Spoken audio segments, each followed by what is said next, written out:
100 करोड़ का जमीनी घोटाला, तो क्या सरकारी जमीन आपने इसमें ले रखी थी? नहीं, हमने कोई सरकारी जमीन नहीं लाई। नहीं, फर्जीवाड़ा अगर मिला तो फिर कॉलोनी वासियों की जमीन के पैसे वापस कौन करेगा?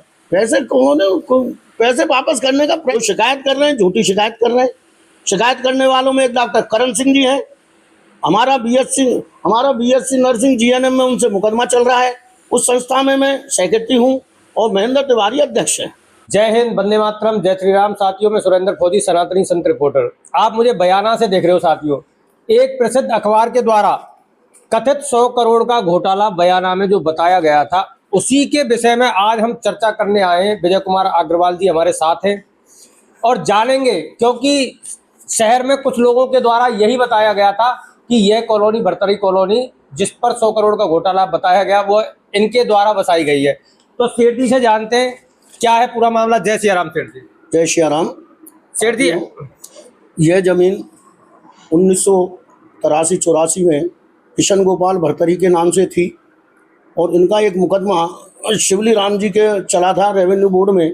उसमें 1988 में उनका राजीनामा हुआ और राजीनामा हो गए, उनके 2 हिस्से हुए उस जमीन के। एक हिस्सा शिवली राम का मुताबिक नक्शे के और एक हिस्सा किशन गोपाल भरतरी का। उसके 4 साल बाद इस जमीन पर रेफरेंस केस द्वारा किशन गोपाल के हिस्से पे जाट अब काबिज हो गए।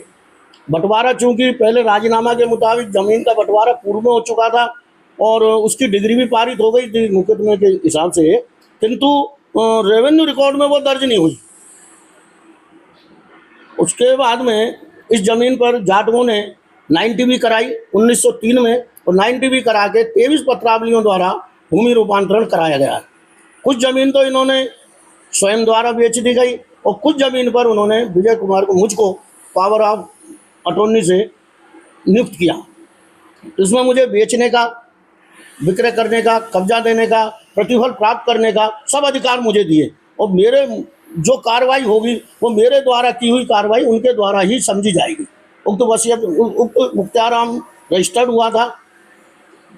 इस कॉलोनी के वसे तकरीबन 20 साल हो गए हैं। लोगों ने मकान भी बनाए हैं, ऋण भी लिए हैं, नगर पालिका ने रोड भी बनाई है और बिजली की भी व्यवस्था है। सब व्यवस्था इस कॉलोनी में उपलब्ध है और आज 5 कॉलोनी में संभाली जाती है भरतरी कॉलोनी। अब सेठ जी मुझे ये बताओ कि इसमें बताया है कि 100 करोड़ का जमीनी घोटाला, तो क्या सरकारी जमीन आपने इसमें ले रखी थी? नहीं, हमने कोई सरकारी जमीन नहीं लाई। नगर पालिका की जमीन थी। नगर पालिका ने 2004 में खुली बोली नीलामी से कुछ जमीन मैंने प्राप्त की नगर पालिका से, जिसके मेरे पास पट्टे हैं। कुछ जमीन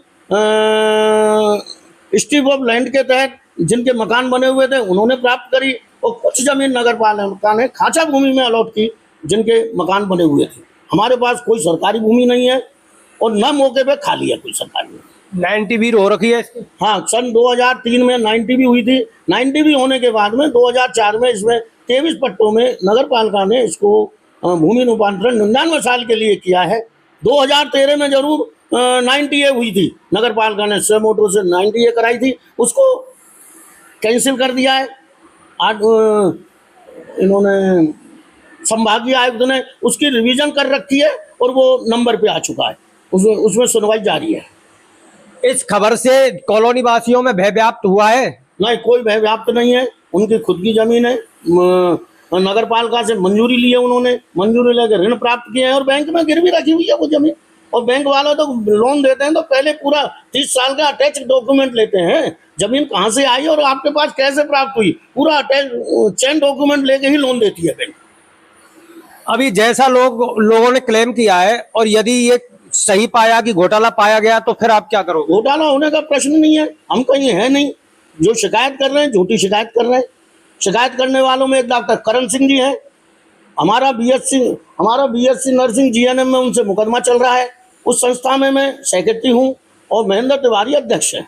उसमें हमारे 2 मुकदमे चल रहे हैं। उल्टा डॉक्टर करण सिंह ने रास्ते में कब्जा कर रखा है, जिसमें हमने कंटेम्प्ट ऑफ कोर्ट कर रखा है। कोर्ट की अवमानना करके इन्होंने डबल स्टोरी बिल्डिंग बनाई है, उसको तोड़ने के ऑर्डर कुछ ही दिनों में मिलने वाले हैं। उस नाजायज दबाव देने की वजह से हमको पर ये झूठा इल्जाम लगाया है। एक हमारा डॉक्टर करण सिंह पे जीएनएम नर्सिंग होम पर 3,96,000 का मुकदमा है। उसमें भी हमारे फेवर में माननीय जिला जज साहब ने हमारे फेवर में डिग्री पास की है। उसकी उन्होंने अपील रेवेन्यू हाई कोर्ट में कर रखी है, वो कागज भी मेरे पास मौजूद है। नहीं, फर्जीवाड़ा अगर मिला तो फिर कॉलोनी वासियों की जमीन के पैसे वापस कौन करेगा? पैसे वापस करने का प्रश्न नहीं है साहब। 20 साल हो गए, 15 साल में तो वैसे ही अधिकार मिल जाता है। 20 साल हो गए तो पैसे वापस करने का प्रश्न नहीं है। जाटव खातेदार हैं, जाटवों ने जमीन बेची है, जाटव वापस करेंगे, पैसे वापस करेंगे। तो आपने डॉक्टर साहब का तो नाम लिया, लेकिन अन्य लोग भी तो शिकायत करते हैं इसके बारे में। अन्य लोग में कुलदीप है, कुलदीप और हरगोविंद, उसके हमारे पार्टनर है महेंद्र तिवारी जी, हमारे बिजनेस पार्टनर है।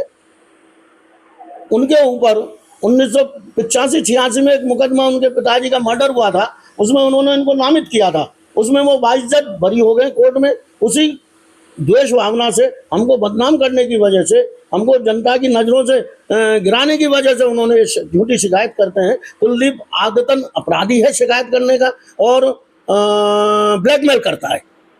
कई शिकायतें ऐसी हैं जो ब्लैकमेल करता है, शिकायत करता है फिर पैसा लेता है, अफसरों को परेशान करता है। अफसरों को भी पता है उसकी आदतों का। तो साथियों, आप जिन्हें सुन रहे थे ये हैं विजय कुमार अग्रवाल, और इन्हीं को भरतरी कॉलोनी बसाने का श्रेय जाता है, और जो आरोप लगते हैं घूम फिर के इन्हीं पर लगाए जाते हैं। हमने इनकी राय जानी, क्या है सच्चाई यह तो आपने इनसे सुना, और जो लोग शिकायत करते हैं उनकी भी आप शिकायत सुनते हो। कागज है मेरे पास, लेकिन ये कागज भी दिखा रहे हैं। कागज 381 पेजों का जवाब। अभी इसकी जांच जारी है या जांच समाप्त? जांच पांच कमेटी, एक कमेटी निर्धारित की है, उसमें मैं जवाब पेश कर चुका हूं, और मेरा कम से कम 300 विद सबूत के 381 पेज में मैंने जवाब पेश किया है। तो जांच अभी कंप्लीट हुई नहीं? अभी जांच कंप्लीट नहीं हुई, जांच चल रही है। तो जांच आने तक इंतजार रहेगा, क्या है सच्चाई, जैसा कि आपने सेठ जी से सुना है। और मैंने एक अखबार के माध्यम से छपी खबर पर ही लोगों की राय के मुताबिक ही सेठ जी से जाना, जो आपने सुना। जय हिंद, जय सिया राम।